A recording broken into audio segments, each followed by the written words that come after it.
Hello, everyone, and welcome back to another episode of Live with RYE. I'm your host, RYE, and I am so thrilled you are joining me today.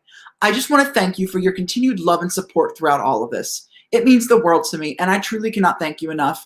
I'm so humbled by all of the love and support you have continued to give for me on this new venture. Before we begin, I do have a favor to ask of you. If you're joining us on YouTube, hit that subscribe button and subscribe to my YouTube channel so you never miss an episode of Live with RYE. And if you're joining us on Facebook, hit that thumbs up and like us on Facebook, and be sure to give this post a like or a heart as well. And be sure to follow me across social media at RYE the News Guy. I love hearing from you, and let's continue this conversation. So I'm on Twitter, Facebook, and Instagram at RYE the News Guy, and I look forward to hearing from you. And finally, you'll see my website scrolling across the bottom of the screen, ryeTheNewsGuy.com. Head over there to rewatch all episodes of Live with RYE and to see all of my other exclusive content, including the launch of my new production company, RYE Entertainment. You'll also see my Venmo handle scrolling across the bottom of the screen as well. If you are so inclined, I would love if you would consider supporting the show Live with RYE and our platform, ryeTheNewsGuy.com. Your support means the world to me, and even if it's just a kind compliment, I am truly humbled and thankful. So now, let's get on with today's show. I'm super excited to welcome my very special guest. Please help me welcome Diane Phelan. Hey, Diane. Hi, RYE. Thank you so much for joining me. Thanks for having me. Of course, it's wonderful. So let's dive right in. You are such an incredible person, not only just an incredible performer, but just everything that you do and stand for. I want to talk about, tell me about this campaign that you created in the midst of the pandemic, hashtag racism is a virus and unapologetically Asian, and how that came about. Thanks for asking. Yeah, so in March, I had been having a conversation with a friend who was saying to me, wow, look at all the rising hate crimes against Asian Americans since 45 started using the term Kung Flu and China virus. And I was like, wow, yeah, that sucks. And in that moment, instead of changing the subject, like I might have usually on a different day, I was like, hey, why don't we do something about it? And so she was like, yeah, it's a great idea. And so all of a sudden I was kind of hit with this idea of asking friends and family to flood social media, flood the internet with pictures of their faces standing up against this kind of bullying and the violence that was coming up against the Asian American community. And happily, the people we asked felt compelled to do this as well, that it was something that was necessary. And it just kind of caught wind. And this has all been a team effort that with the team that I work with, like my friend Ariel Estrada came up with the hashtag name, racism is a virus. I had originally was like thinking like, stop racism, something less catchy and specific. And it's been the community that has rallied together to make this happen. That's incredible. And I admire you taking action, as you said. You know, your friend told you about this and you didn't just sit there, you took action, and that's how change gets made. What has the response been since you created this campaign, both in the Asian American community, but also in the other communities as well? Well, I was overwhelmed by the response. I didn't expect that so many people would feel compelled to take action and to go ahead and stand with us. And this is from all different walks of life. It started a lot with the Broadway community. A lot of my wonderful friends in the Asian American community with very visible and wonderful platforms decided to use those platforms and say something. But we've been supported by many different allies, and we've been written about in Reuters, and the New York Times, Asia Journal, Playbill. It's been wonderful to see everybody mobilized and activated together, changing culture and deciding to say, hey, things were one way before, and we want to see this other thing happen now. Super important. Yeah, very important. And it needs to change. And I'm so glad that it's caught on. And I'm so glad that all these outlets have picked it up. It's super important. And keeping sort of on this theme, you know, one of the things we have seen, unfortunately, in the theater is how the disparities for people of color and BIPOCs and Asian Americans is so great, and it needs to change. And frankly, it disgusts me. And so I want to get your take. How can producers and creatives break through, I guess you'd say, the norms and create and cast more roles that are inclusive for Asian Americans, but also other BIPOCs as well? I think it is about, there's a bunch of different things I can say to this, but the first thing that hits me is that it can't just be, white producers and white creatives telling these stories, because there needs to be diversity on that level as well. So I would say it's about, the impetus needs to come from both parties. I think it needs to come from the people that are already there to say, hey, we need to open the doors and give opportunities to people who wouldn't necessarily always have these opportunities, but who are well qualified and have been doing the work. And God knows there's so many wonderful and qualified BIPOC directors, creators, producers out there. They just need to be let in the door. And the other thing is to have, people who are people of color say, hey, I'm going to do this. I'm going to move forward. And it is happening. I was sat in a meeting today in a group of people who are creating something, and I'll let them break the news, but it was really, I was so inspired to see this group of BIPOC producers, and I'm excited to support them on their journey. But yeah, it's definitely a two-way street there as well. Yeah, it certainly is. And that sounds very exciting, the meeting you went to today. And I look forward to it. And I look forward to more BIPOC producers as well. And I hope that the door continues to open for them. I am still trying to figure out what needs to change in the sense of, we have these aspiring producers, but, I think a lot needs to change in the dynamics of, whether that's the producing minimums that are supposed to be raised, or how the access to sort of funds or to people is created, because right now it's creating a disparity. And, there's so much of the piece of the pie to go around, and stories are better told when they're told by, the right people. It should not be a white person telling an Asian American story or a BIPOC story. And so, I really, I hope that the theater continues this way. I really appreciate hearing all that, RYE. And I just want to say that you deciding and choosing to use your platform to have this conversation with me today is one of those things that makes a difference. And I admire you for doing that. So thank you. Well, it's my pleasure. And it's so important. And I'm so happy that I have that platform to do it. I really appreciate you saying that. Switching gears just a little bit, what have you been up to during quarantine, and how have you been keeping busy aside from being very productive with the campaign and everything? Have you taken up any new hobbies? Have you done anything to sort of de-stress during these stressful times? Well, okay. So the de-stressing part of it is definitely making Smule cat videos with my cat Merman.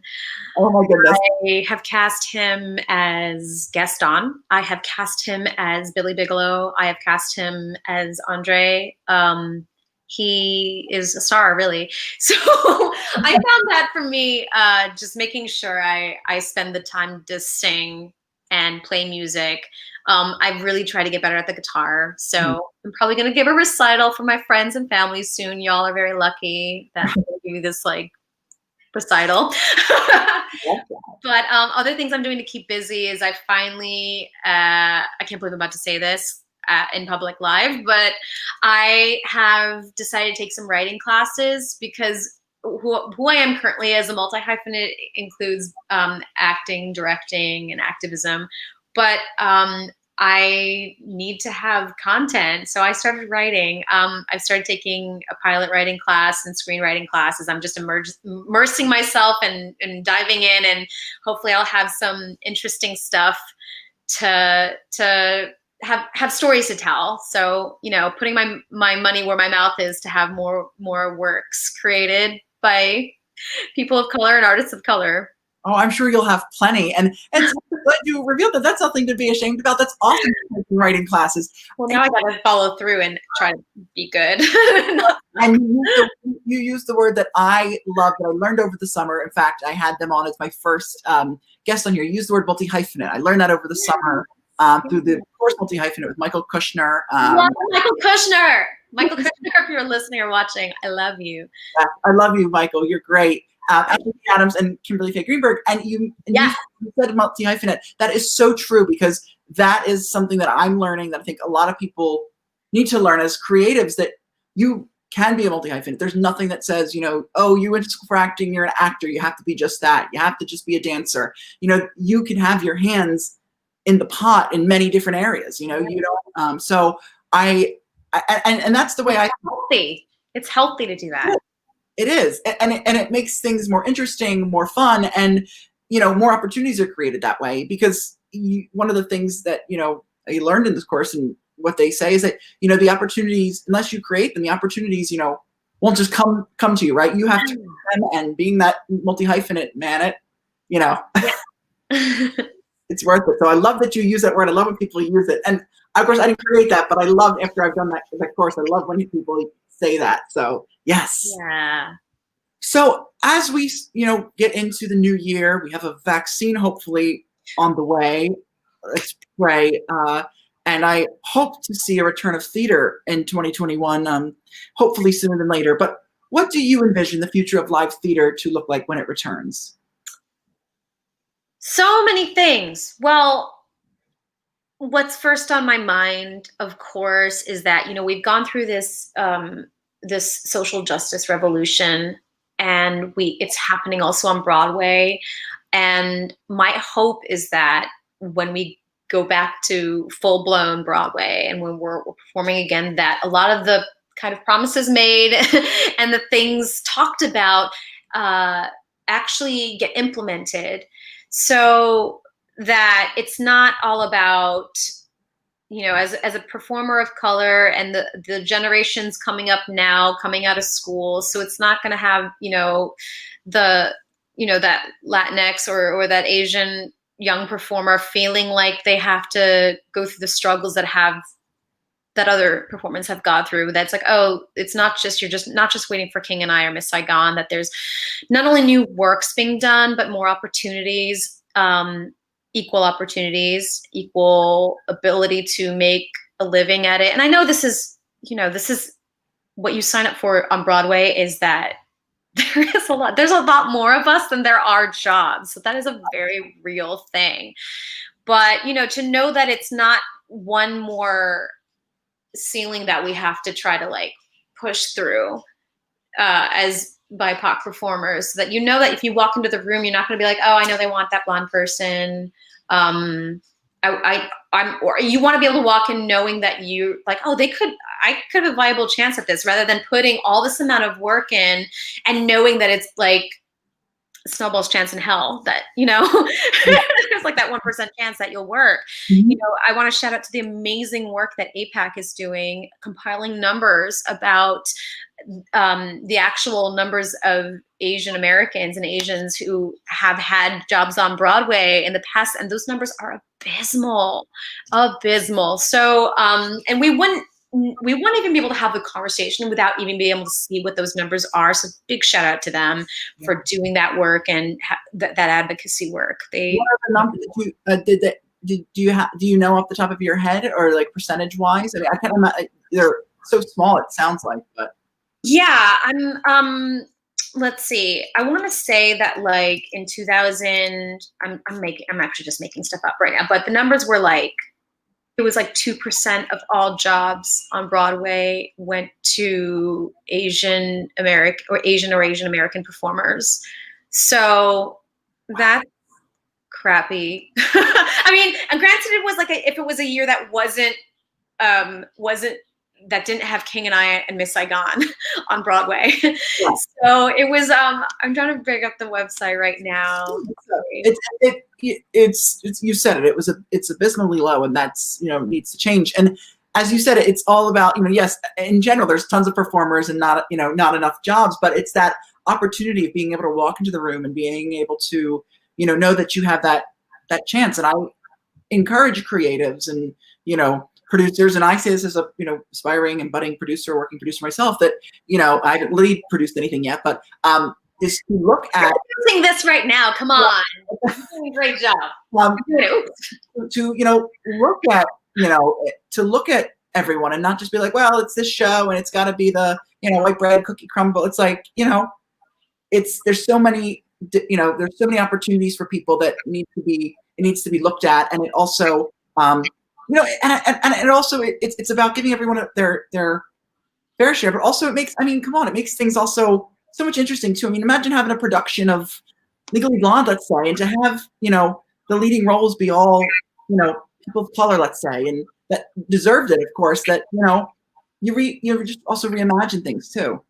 Reimagine things, but also I want to, I saw a company on Broadway, and it was the thing I saw right before Broadway shut down. And I just remember being in that audience, and it was so electric. Like, we were so excited, and like Patty was there. It was so exciting.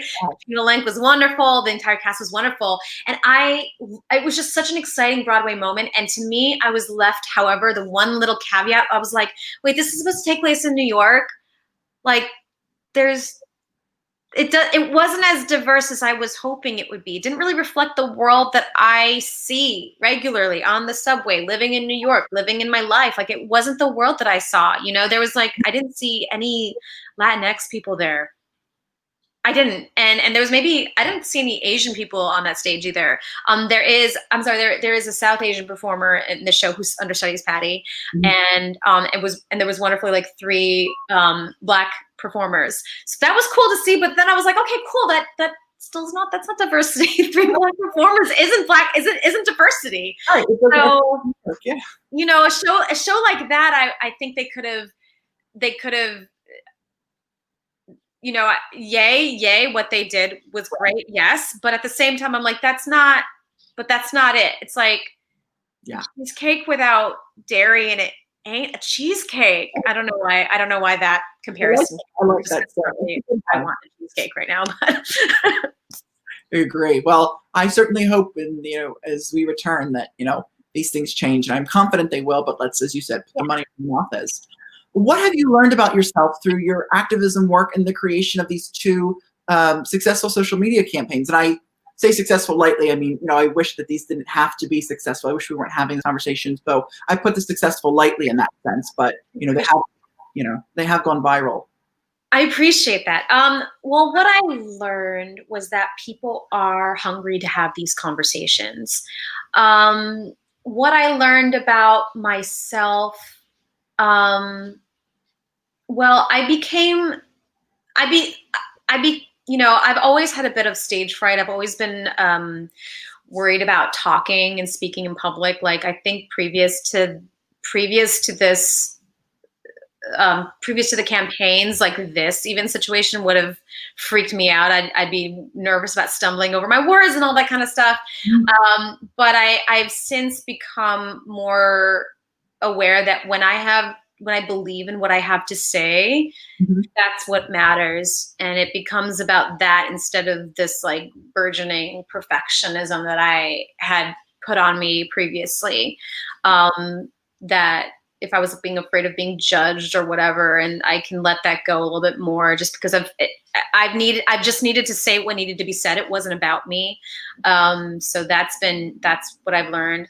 I've also learned, that it's important to listen to what people are saying, listen to what the community needs, and to try to be as inclusive of voices as I can while pushing forward the vision and the whole like spark of creation that caused me to want to take action in the first place. I believe deeply where that comes from, which is empowering Asian and Asian American voices to speak up against bullying and not feeling like they have to be silent and bear things stoically, but to feel that they can speak up and empowering my community to do so.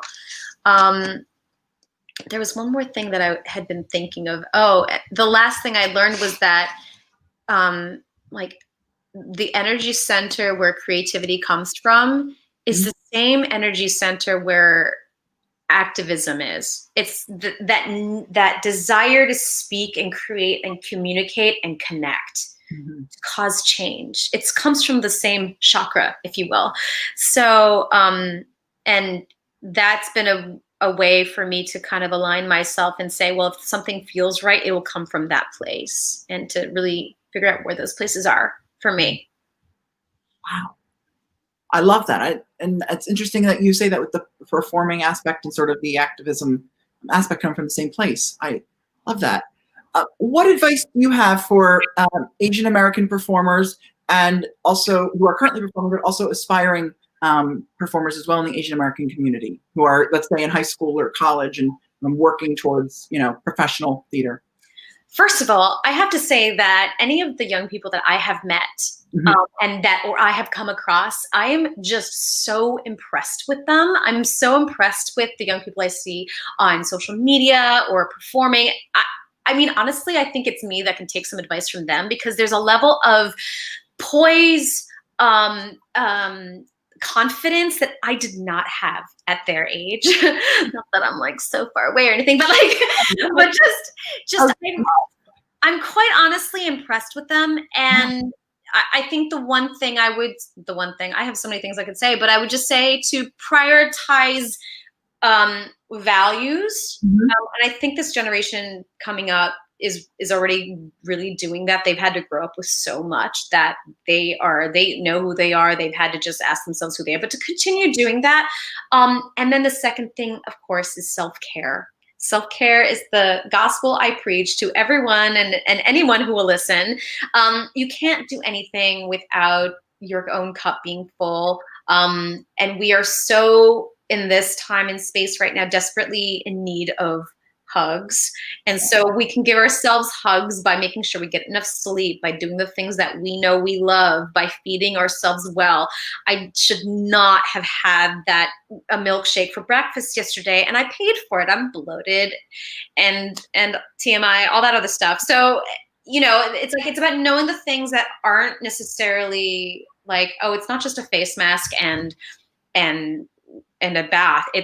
It's journaling. It's getting yourself the right therapist. It's taking care of your money. It's making sure that you're in a circle is full of people that really unconditionally love and support you. And it's by following your joy and making sure you sleep enough and all that good stuff.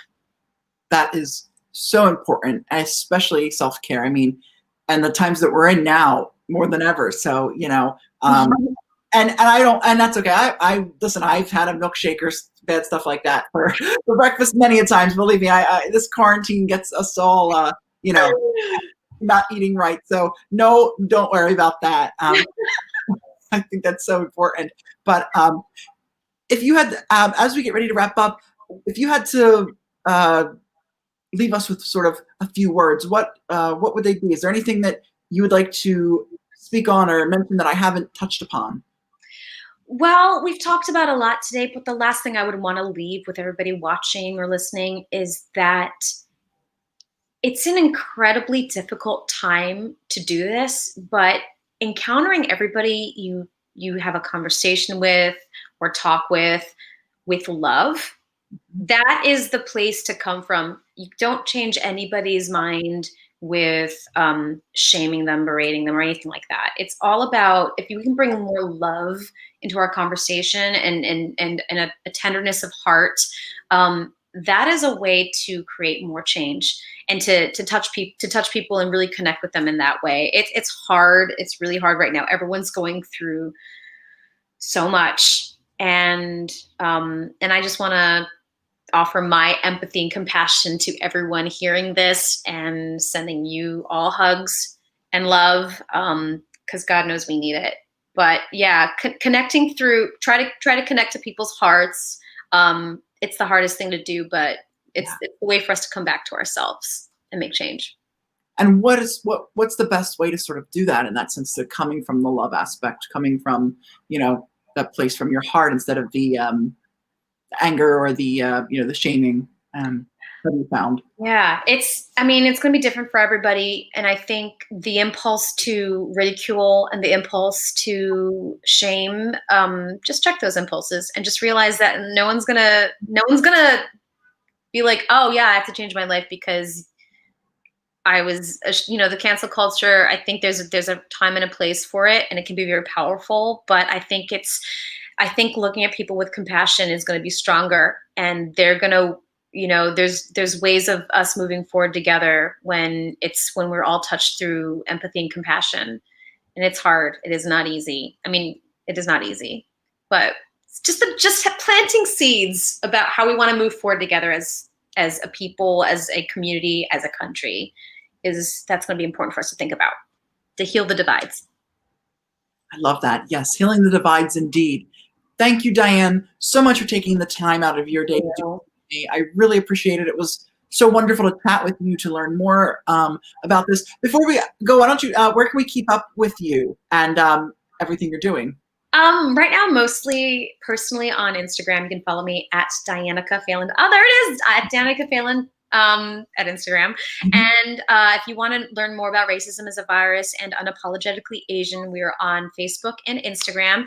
And also our websites are www.racismisavirus.com and www.unapologeticallyasian.com. I forgot to write. I'm sorry, though. I didn't write those out, but that's okay.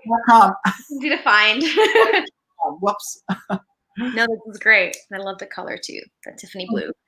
Wow, this is great. Well, I encourage everyone to check these out. Visit the websites, follow Diane, and do your part, and let's make this world a better place.